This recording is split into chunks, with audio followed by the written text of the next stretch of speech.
Hey folks, and welcome back here to Gatekeeper Media as we bring you another Elite Series event on the Disc Golf Pro Tour. This time we're out in Burlington, Kentucky for the 2022 LWS Open at Idlewild. New name, but the same Idlewild that you love. And we appreciate all of you so much for tuning in, especially our Patreon supporters who help make this coverage possible.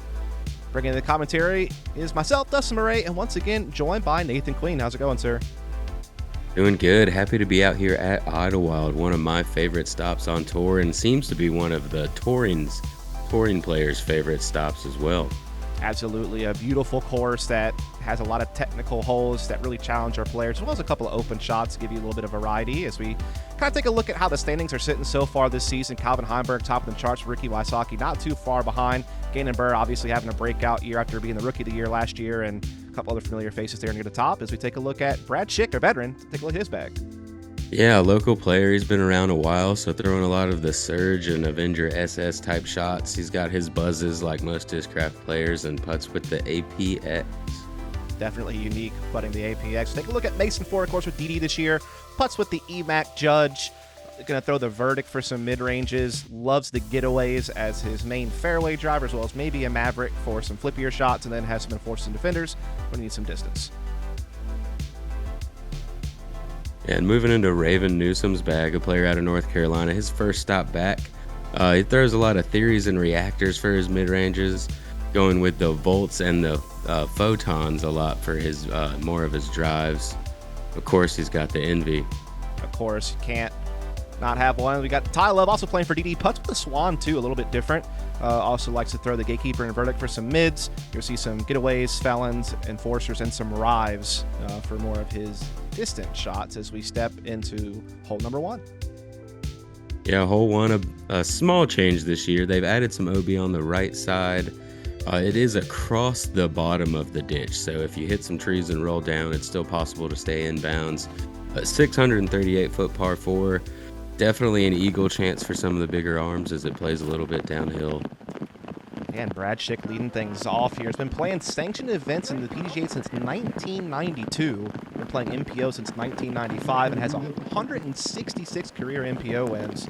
So definitely a veteran. He also has a history at Idlewild. He's placed in the top 30 the last 3 years in a row, including a 19th in 2019 and 21st last year. And now Mason Ford will take his tee shot. Yeah, you can see there's a bit of rain as Brad hurried up out of there, and Mason put his umbrella down and threw, trying to keep his hand dry. Definitely dealing with the elements out here today. Absolutely. Of course, Mason Ford doing really well this year. He's got top 15 finishes at Beaver State Fling, OTB, Jonesboro, Champions Cup, and Waco. As we now step to Raven Newsom, who gets a little low off the tee there. Yeah, has to be a little bit of nerves with his first event back after a while as we zoom right into Ty Love's shot. Yeah, he's only played 2 events so far this year, Raven Newsom. A little curious. I'm not sure if he was dealing with injury or just something else going on. You have any insight on that? Yeah, he's been rehabbing an elbow injury, I believe. Okay. Not 100% it was elbow, but definitely dealing with an injury, doing some rehab back towards North Carolina, and really excited to get back out again. Yeah, of course, he was really good last year on tour. He placed 4th at the Des Moines Challenge, 9th at the Vintage Open, 14th at Waco, 21st at World. So, kind of young in his career. I think he's only been playing MPO since 2018. And that's a brilliant upshot. Yeah, very smooth on a straight line towards the basket. Ends up inside the circle for his birdie look now. And again, here's Brad Schick, who kind of bounces between playing MPO and NP Masters these days. I think it's 40 Masters. But really, a strong veteran player and knows his course well. Yeah, a little surprised to not see him go to Masters Worlds, but he may be. There's a little bit of time to get there, but being his home course, guess he wants to defend his top 30 streak. Yeah, I believe he was like top 5 in Masters Worlds the last time around, or one of the recent ones, so definitely a guy who can compete, for sure with those guys. As we get over to Ty Love, who is a guy who's placed inside the top 30 this year at EDO, Waco, and the Portland Open. So definitely a guy who's capable of doing well on tour. Nice little upshot there. Yeah, he played the whole about how you want to get your easy birdie. Brad, not something you usually see from a veteran player, leaving it low on the first hole. Maybe the rain just beat it down a bit too much. Raven able to connect on his birdie look, though. Yeah, certainly, like you were saying at the top, a hole that is eagleable due to the downhill nature, but that OB on the right-hand side gives you that punishment if you do happen to overturn one really trying to go for this pin. And, again, obviously the rainy conditions making it a lot tougher to really feel confident powering on something, it feels like. Yeah, I agree with you. That right side definitely, I feel like, is going to keep players from going for it as much this year, which is why they would add it in. There's also some OB about 60 feet behind the basket. So if you get a hold of it too much, it drops off pretty quick. And a couple of birdies there and a couple of pars to kick things off as we now get to hole number 2, another classic here at Idlewild. Yeah, great hole here, 601-foot par 4. I'm going to get off of the tee and through this gap. The road is about 380 feet away. If you can get 20 feet short or so of that, you'll have about 275 left into the basket. They've cleaned up behind the basket this year, and down to the left does have OB inside the circle. Yeah, this is one of those holes that's fun because, you got to hit a gap shot off the tee, got to have a good approach, and then you have a choice to make on the putting green as Mason Ford yanks that one over. Going to have some trouble here for sure. Yeah, just a bit of late release on that forehand, it seemed like, or standing it up a bit too much. Rain can cause a little bit too much grip when you're trying to get grip. Often you get too much grip, so you would think it would slip out, but instead you hold on to it too long. Raven Newsom, though, let go of that one just right. He's in great position to attack the green.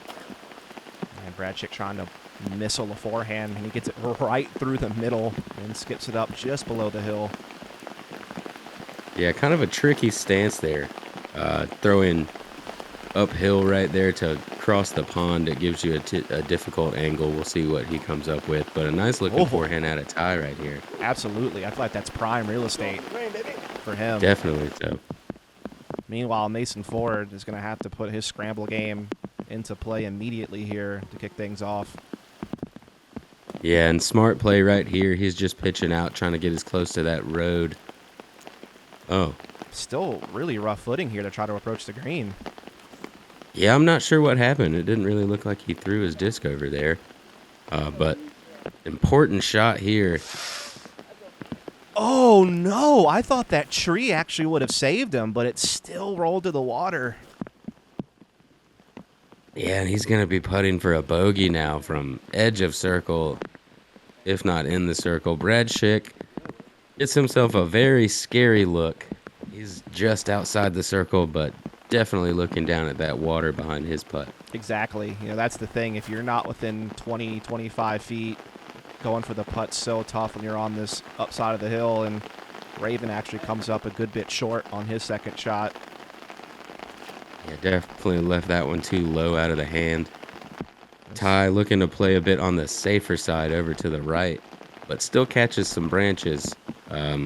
Man. Scary putt if he wants it, I guess. His tee shot was so good. He had such a good look on the approach shot, but just stay a little high. And Raven juices his upshot a little bit and ends up OB. Ty said no.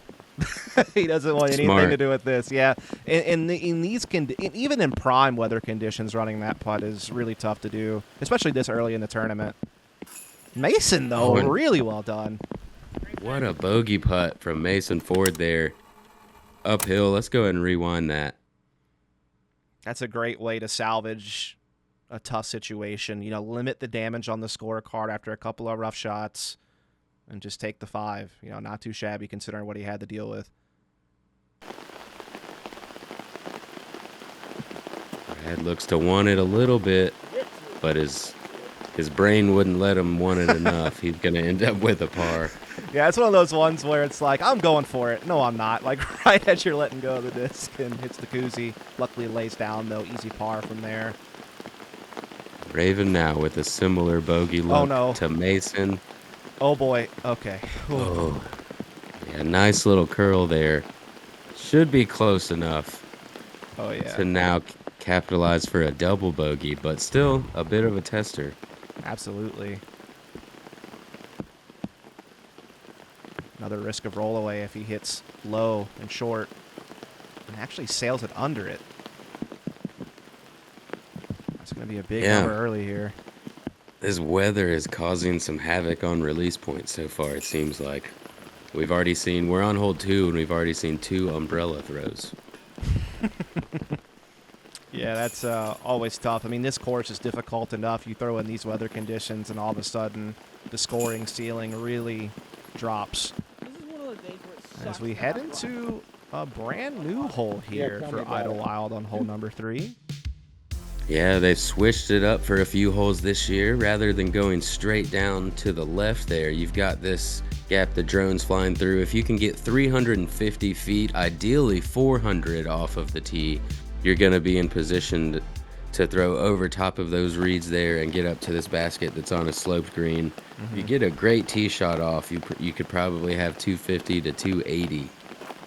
But a difficult low ceiling shot here. You're going to see these rollers to try to get to the ideal position at the bottom of the hill down here. Yeah, and that was a great looking roll out of Brad Schick, and we're actually going to hyper focus in on this a little bit here, show him some love, because this was really well done. Yeah, using that whole tee pad and going to really lean into this and lean back, get his arm and using a very understable disc to snap his wrist at the end and get that to turn over. Very nice shot. He should be just far enough to be able to see the basket where he's at. And I feel like roller has been the most popular option I've seen in all the various practice rounds that have been released, leading up to the event. There's been some players who have gone for the forehand if they are a very proficient forehand player, like a Jeremy Colling or something like that, for instance. But, yeah, the backhand roller seems to be the play for most people. Yeah, I believe you probably need about 400 feet of forehand power to get in position with that forehand. From Ty and Mason there, they're both kind of too far up to the right. There's a Mando that's going to come into play where they can't throw a big hyzer around, and they have a pretty low ceiling being that short right up there, so difficult to access where they're at. Yeah, I'm curious to see, after we see this played for multiple rounds, how players feel about it. I personally didn't like the old hole. I felt the creek was kind of gimmicky on the par 3, and I think adding another technical par 4 is a nice touch, but maybe there's still some adjustments that could be made for this new hole. But what are your thoughts? I'd like to see how it plays out a little bit, but first glance at it, I think it's a great hole. I think a right-handed backhand off of the tee is still possible to get the birdie. It's got a low ceiling, but once you carry that low ceiling, you could get to the bottom of the hill and still have a chance for the upshot. Although it's a shorter side for the par 4s, it's going to be a difficult one to get the birdie on. Yeah, this one definitely has a really tough angle. There's Mason Ford playing a little plinko here through the trees and gets up near the green. Should have a safe pitch up for his par, but birdie pretty much out of the equation.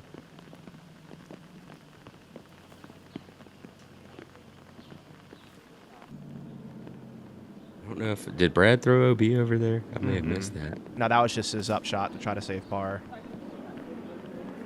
You're good? Raven. What's what you see from Raven there now? Mason squats in there and finds a way up to the putting green to get his 4.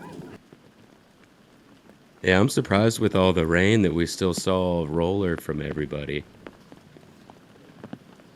Yeah, that is a good point. And I do wonder if it's just because the other optimal play is probably the forehand. And like you said, it takes so much power to make that work on this hole.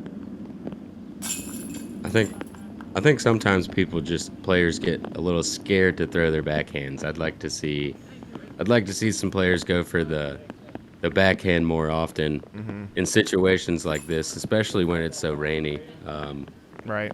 I do wonder if part of it's, too, is you've been practicing rollers all week in different conditions that were favorable for it, and it's like, do you want to change it up at the last second, with the rain? I think it's just one of those things where you have to kind of weigh up and to make a decision.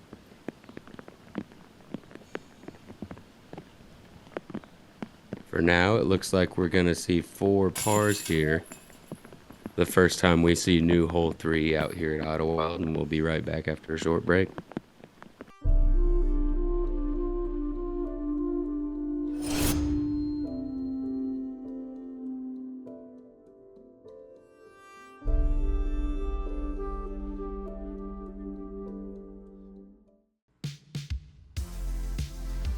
right, bringing us straight into another new hole, hole 4, 722-foot par 4.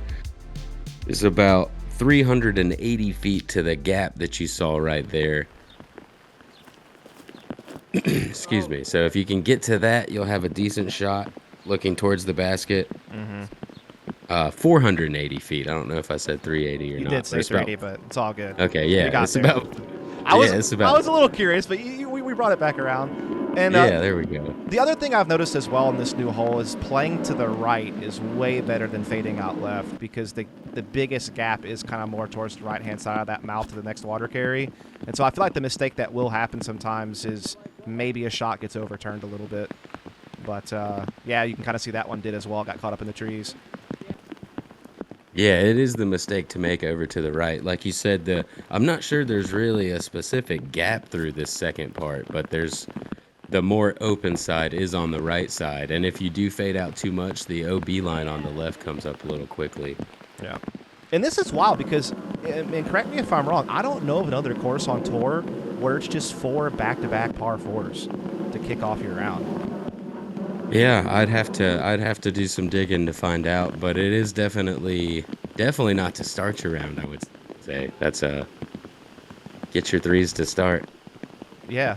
I mean, usually you have a couple kind of in the mix in your first few holes, but it is wild to just see 4 back-to-back-to-back like that. Ty, are you there? You can see everyone's just kind of scrambling and trying to figure things out here with these rainy conditions. As Mason actually decides to just lay up and play for 4. Just was too out of position to try to take the second water carry there. Like Ty going aggressive. Oh. Catches a tree and kicks down inbounds. Very lucky. Yeah, if you catch one of those trees the wrong way, you could very easily wind up in the drink and have to come back and take a OB stroke. And Mason, though, really well done. He lays up, plays cautious, and then capitalizes to make sure he gets his par. Really well done. Yeah, confidence right there to be able to throw a shot 60 feet and know you're still going to get up and down for your par. Yeah, and I feel like Mason really excels with, I mean, I feel like he has some of the smoothest form on tour. Yeah, I agree. He's just a great thrower of the disc. Very Ooh. smooth and has his distances dialed in. Forehand goes deep there. Should get up to Brad Schick. Nice up shot in his own right. This is going to be a long bid for Ty. Yeah, needs this to keep his par streak alive and doesn't quite get the commitment that he needs on that one. Yeah, I'm going to wind up carding his first blemish as we get over to Raven Newsom. Able to knock in the par there. So after the rough hole 2, starting to kind of steer the ship right in the right direction again. Yeah, that definitely looked more like a Raven Newsom putt. Straight into it. Brad looking to keep his par streak alive. Which honestly, at this time of the day, I mean, those pay off huge right now. Yeah, these players right now, at this point in the round, they did end up, there was a lightning delay halfway through hole 3 back there. So they waited about an hour and came back to play hole 4. And they're just wanting it to keep raining the rest of the day now, so all the other players have to deal with it too. Yeah, that's a fair point. It's one of the things you can't really control for as we head into hole 5 and we're back to a classic here. Yeah, 432-foot par 3. OB pond on the left side the whole way. OB path on the right side the whole way. It slopes right to left down to the water, so the right-hand backhand could get a big skip if you get aggressive. Yeah, and this is another one of those holes, kind of like hole 2, although it is a par 3, where running the putt is a very tricky situation that you really have to weigh up. Yeah, you've got an elevated basket, and most of the time you're going to end up putting downhill towards that water, it seems like. So, difficult one to get the birdie on unless you have a very large forehand. Or crazy backhand turnover over the water. I have seen that, but it's so risky. Yeah, or if you're James Conrad, Yeah. just throw a fairway driver right to it. Yep, that works too. So, more often than not, though, I feel like you kind of see the plays we've been seeing off the tee thus far. You kind of hang it wide, use that wide open space over there, have it fade in, and then you likely just get up and down for a 3 and move on. Yeah, and Ty's a little bit high right there, but it looks like he did stay in bounds. And yeah, as with the weather, you see everybody's still got their umbrellas up, so even after the break, it's raining some. All these players very content to play this hole for par right now, it seems like. That's understandable. As everyone just needs to make sure they execute their up shots at this point, and so far so good, as our first couple of attempts have been in or near the bullseye, making the par pretty stress-free. Brad Schick hoping to do the same. Uh-oh. Ooh. Dances with Playing the that line. one, playing that one a little scary, and the spotter did a nice little pirouette for him down there. That was scary Ty, too. oh man. Because I believe there's a line there before the tall grass. It's not even just the water that's OB, correct? So that's very close. Correct. But Correct. capitalized. Yeah, way to get the par there. We'll see if Brad can do the same thing. Only 18% of the field was able to get the birdie on this one today. Not surprised. Yeah, and it did still average over par even with those birdies.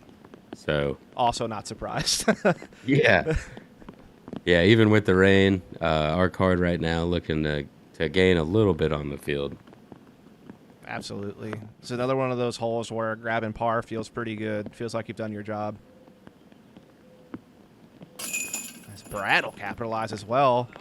Needs to capitalize on saving that umbrella. Yeah, it looked like his umbrella was trying to go in too. Spotter got him, though. Well done.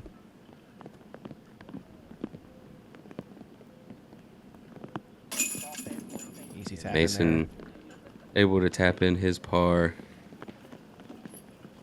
Raven gonna do the same after Mason dries it off for him a little bit.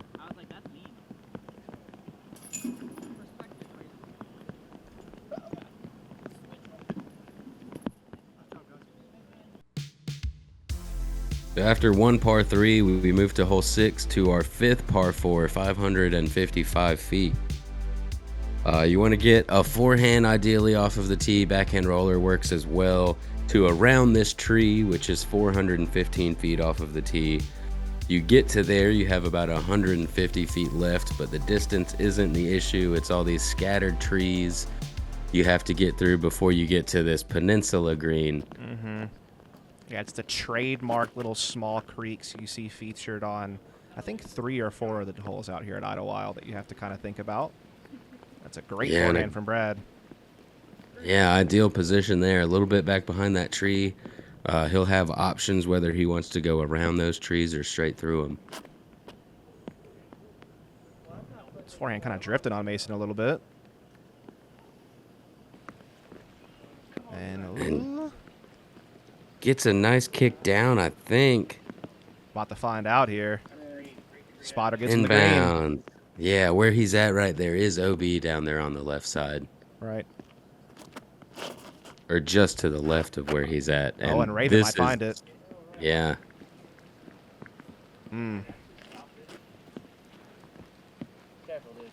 Once again, we'll get a confirmation a little later, but that did look rather dangerous. It looks like a roller here for Ty. Yeah, going big high roller. Needs this to turn faster. Oh, right into some standing water. Yeah, he jumps over that OB line. Gonna be in a difficult spot to get up and down also. Keep going. Attempted a big Anheuser forehand there from Raven. Gets caught up, though, so just going to have to still keep pitching up to get to the green. Look like Mason trying to play short of this. Oh, no. But gets a huge skip and goes OB. He'll be right around circle's edge right there, putting for his par. Yeah, and it felt like he was just trying to play for the par and just got way more ground action than he anticipated. And oh, that one dances in as well. Oh no, double OBs for Ty. And that's another He's thing to only- note on this course. I feel like these greens are fast, and so even slower speed disc will get some good bounces, and that's something you really have to think about. It looks like Brad is going to be playing this one safe as well. Didn't like his angle through those trees. Just going to go off to the right side and see if he can make a long circle 2-putt. You also feel like after seeing 2 disc bounces a creek, if that kind of got into his head a little bit. Long bid here for Raven. Settles up there. Yeah, that's the safe miss over there. Let's see what Brad can do here. Circle 2 jumper. Good line. Oh, just a little wide. Yeah, showing you why he played it that way. He was confident he could give it a good bid at least, and almost connects there. And here's for the par save still for Mason. Little hopper, and just comes up short. Yeah, you could tell he knew that out of his hand. He left that a little soft, didn't quite commit to it. And this is a hole that you want to get your birdie on, is 42% of the field able to connect for birdie. So Ty only throwing 3 times here, but 2 times it went OB. He's going to collect a bogey. Be losing some strokes to the field here. Yeah, a couple unfortunate clemences here for Ty early. Mason Ford will join the bogey club on this one. Brad just staying steady, man. Just parring out so far on the opening 6 holes, but again, considering the conditions and the difficulty of some of these new holes on the track, not too shabby. Yeah, you'd like to get a birdie mixed in there, but when the weather's bad, par is never a bad option.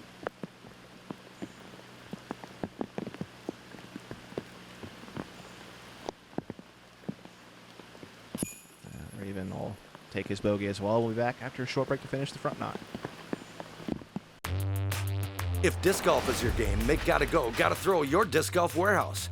With a huge selection of discs, bags, baskets, carts, shirts, and more. GottaGoGottaThrow.com has all the tools to take your game to the next level. Shop online or our Golden Valley, Minnesota store. Free shipping with all online orders over $75. Online or in-store, get what you need for the game you love. GottaGoGottaThrow.com, your disc golf warehouse. In the game since 1993. All right, so you saw hole 4 was brand new for the course. We now skip over old hole 6 and move back on track to the numbers in the past to hole 7, 484-foot par 4. Got to throw over that OB Creek area. 250 to 300 feet is about as far as you can really get. Ideally, you can get that 300 feet. You'll be more towards the top of the hill where the landing zone is at, and have a better look up to the basket. I just feel like hitting that gap that Brad hit is just like mission accomplished. I feel like if you can just get through that, you're feeling pretty good. Definitely so. Not an easy gap to hit, but Mason Wow. has done it just about perfectly. He could have done without that roll up to the left side. That's going to make his angle a little bit tougher. Yeah, I thought that was going to skip forward for him, but kind of just got knocked and then flew back, like you said. Turnover here from Raven Newsom. That gets the guys a little skip forward, though. Yeah, he should have a little bit better angle than Mason right there, I believe, but still could be a bit farther right to be ideal. Oh, 4 for 4 here on the gap, though. Love to see that. Yeah, no OBs. That's a good start. This is That a gap hole is that not it's not easy, I can tell you that. Yeah, it can catch up to you quick, this hole. Ooh, that approach is going to catch up to Brad. Knocks him off track there on the right-hand side of the fairway. That one also got away from Ty. I feel like the footing has a lot to do with Yeah, it. and even though there's no OB off of the tee, for this group, it can still catch up to you pretty quick. And yeah, this is Mason ended up over here. He's got this really pinched off forehand angle. Wow! What a shot. That was so well executed from Mason Ford. Again, everyone's been dealing with tough footing on this approach shot. Mason so far the only one to find a way to capitalize. That was a beautiful touch shot. Something understable on just a light flick. Oh. And look at this standstill shot from Raven Newsom there, showing he knows how to use some standstill from North Carolina. Fair enough. What a shot. Oh, yeah. Yeah. A couple of great shots there from Raven and Mason to put themselves in a chance to finally get a birdie on this thing. It's been a hot minute since we've seen a birdie. Couple on hole one. That's been it, really.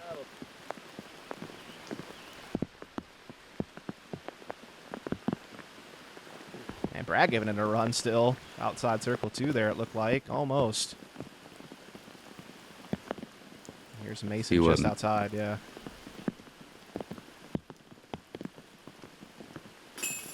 There you go. Yeah, very clean. Able to connect for his birdie. Get him back to even for the round. Let's go ahead and rewind that. About 35 on that one or so. And will connect. Gets him back to even, as you're mentioning, for the round here. And Raven Newsom's also up there for a birdie. First we get the tie, though, looking to save par. Didn't like it, but it does work. Yeah, he made that look pretty sketchy. The putt looked good besides all his extra work there. But yeah, if you go, so we've had 2 rewinds for Mason so far. Mm-hmm. They both look very similar. The first one was a bit longer, but if you go back and watch both, that putter angle looks very clean, very similar, not much wobble to it. Yeah. Another birdie there. Raven Newsom battling back, trying to get back towards even and hopefully get underneath it. As we get into our last couple of holes here on the front 9, we step into hole number 8. Yeah, probably the shortest par 5 that we play on tour. I don't know for certain, but I'm willing to bet 576 feet. Tee shot, though, you can't really get more than 250. It's a very funny angle.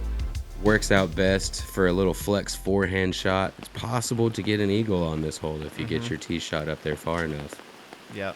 Mason Ford, though, still favoring the backhand, which can work, but it's so tricky. As you said, it's a very particular angle, and that's why you see often the right-handed player go for that flexing forehand. This looks great from Raven. Yes. Oh, yeah. And a roll soft forward. Yeah, stays down in the middle. Let's go ahead and get a form check here. See, he keeps everything very crisp and tight. Lots of snap. You see him use his wrist to overturn that disc and make sure he gets the turn to the left on it. Ooh, this is... came out a little early, it looked like. Yeah, fortunate to not kick into the woods over there on the right, but not in a great position. And that's the overturn from Brad. Knocks to the center, but gonna be tough.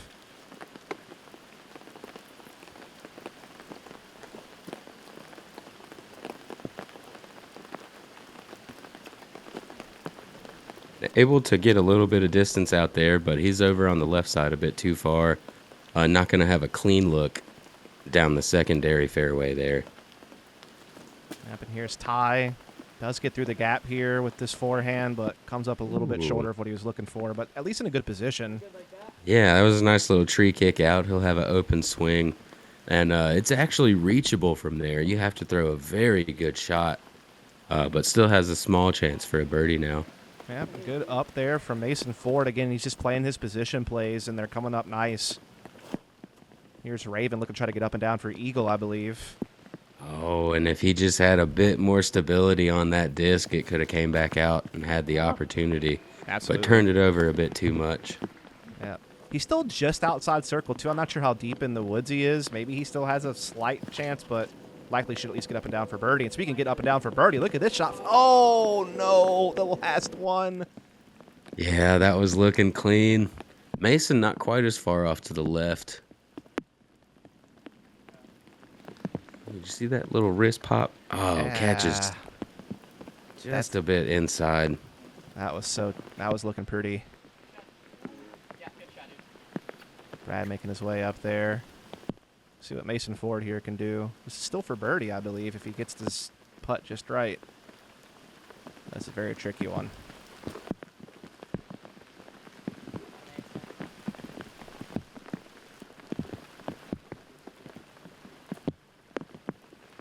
Yeah, Ty, after being off the fairway a bit, going to be able to get up and down for his par, it looks like. Here's Raven for eagle. I'm not sure what kind of look he has. Oh, wow, he's got it right there in front of him. Long, but at least an open look. Yeah, let's see if he can connect.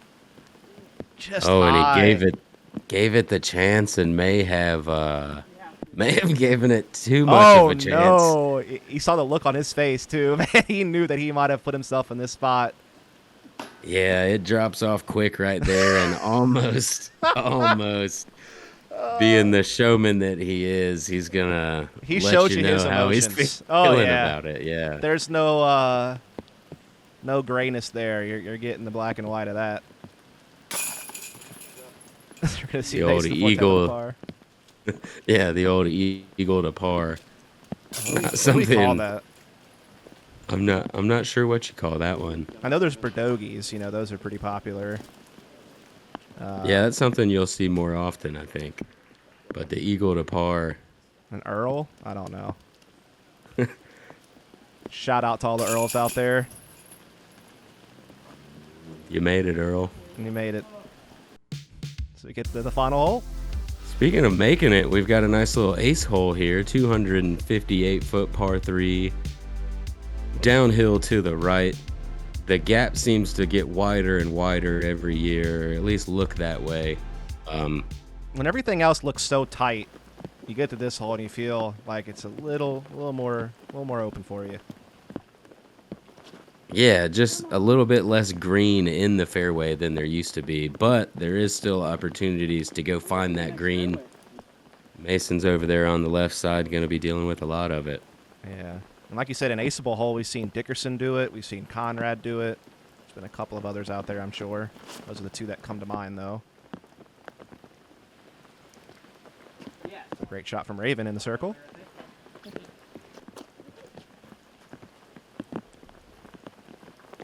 Yeah, I really prefer the righty backhand on this hole just to control the distance and the stop on it. Once you go to a forehand, it slopes downhill really hard right here. So unless you get a nice tree stop right there like Ty did, then that was about to skip a good 30 feet away into the wood line on the right. Brad playing a low skip shot as well here. And that's Yeah, exactly what you were talking skipped. about. Yeah, he even skipped at the top of the hill, which I thought might slow him down a bit, but he looks like he's still gone to just outside the circle down there. Yep, absolutely. It's got probably about 40 or 50 feet and obstructed more than likely. Speaking of obstructed, Mason Ford is in the wilderness. Yeah, we believe that's Mason back there. Oh, And yeah, I don't know. It's a kind of insult to injury for it to roll back out past that tree, showing how much momentum that he really had on the original shot. Gonna pitch up and down now. Try to get his bogey. this is Brad with a very tough birdie putt ahead of him here, having to get down to a knee, fully commits, and catches a limb. Didn't have much space to work with there. Yeah, this is one of the more protected greens, I believe, on the course with some low branches. More than one tree right close to the basket. But Raven now, having 3 birdies on the round, this being his third, able to get back to even for the front 9, looking to shoot some hot stuff on the back. Yep, definitely a good recovery for him as we get to Ty Love here, looking for one as well.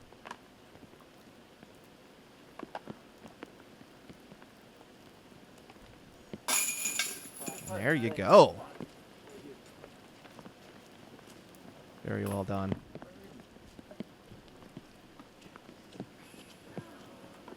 There's Mason for bogey. I believe that was his first birdie of the round. Could be. There haven't been too many to go around on this front nine, I'll tell you that. Yeah, definitely not. Though it seems like the rain has calmed down a little bit, so maybe that'll help our players out as we get deeper into the round. Still certainly some drops out there, but not nearly as heavy as it was earlier. Yeah, it's starting to slow down a bit. These guys are probably talking about how all the guys starting are, gonna have such a clean front nine.